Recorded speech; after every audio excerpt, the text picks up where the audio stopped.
Hi friends, మన దేశానికి సాంకేతికంగా మరియు సైంటిఫిక్ రీసెర్చ్లో గొప్ప కీర్తి సాధించేందుకు ముఖ్య పాత్ర పోషించిన వ్యక్తి డాక్టర్ విక్రమ్ అంబలాల్ సారాభాయ్ గురించి తెలుసుకుందాం. ఆయనే భారత అంతరిక్ష పరిశోధన సంస్థకి పునీత ప్రయాణానికి నాంది పలికిన మహానుభావుడు. విక్రమ్ సారాభాయ్ గారు 12 ఆగస్టు 1919 జన్మించారు. ఆయన తండ్రి అంబాలాల్ సారాభాయ్. ఈయన ఒక భారతీయ పారిశ్రామికవేత్త మరియు సారాభాయ్ గ్రూప్ సంస్థల వ్యవస్థాపకుడు. అయితే విక్రమ్ సారాభాయ్ గారు గుజరాత్ కళాశాలలో అభ్యసించారు.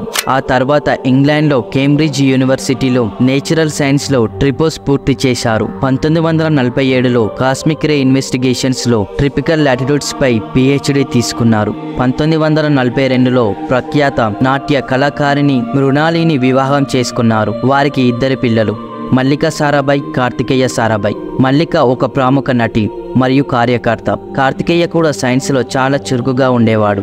అయితే 1947 ఆగస్టు 15న భారతదేశానికి స్వతంత్రం వచ్చిన తర్వాత భారతదేశం అనేక రంగాలలో అభివృద్ధి చెందాల్సిన అవసరం ఉంది అని గమనించారు.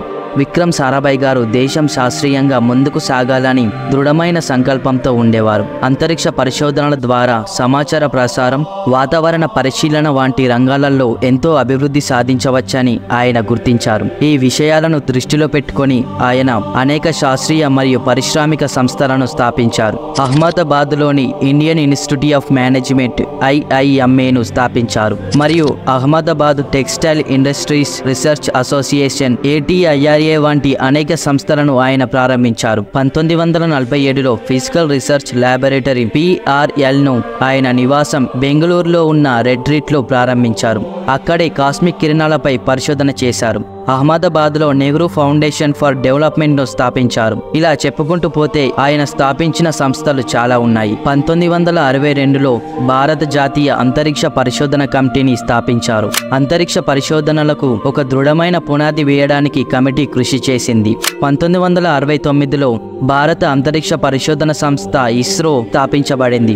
భారతదేశ అంతరిక్ష కార్యక్రమాలకు ISRO కేంద్ర బిందువుగా మారింది. విక్రమ్ సారాభాయ్ గారు కేవలం ఉపగ్రహాలను అంతరిక్షంలోకి పంపించడంపై దృష్టి పెట్టలేదు. అంతరిక్ష సాంకేతికతను వ్యవసాయం, విద్య, వైద్యం వంటి రంగాలలో అభివృద్ధి చేయడానికి కృషి చేశారు. 1971 డిసెంబర్ 30న త్రివేంద్రంలో డాక్టర్ సారాభాయ్ గారు మరణించారు. ఆయన జ్ఞాపకార్థంగా ISRO విక్రమ్ సారాభాయ్ స్పేస్ సెంటర్ను నామకరణం చేసింది. చంద్రయాన్ 2లో ల్యాండర్కు విక్రమ్ అనే పేరు పెట్టారు. 1966లో పద్మభూషణ్ మరియు 1972లో పద్మ విభూషణ్ మరణానంతరం దేశం ఆయనను సత్కరించింది. భారతదేశం యొక్క మొదటి ఉపగ్రహాన్ని అంతరిక్షంలోకి పంపించే సారాభాయ్ గారి కలను నెరవేర్చింది ISRO.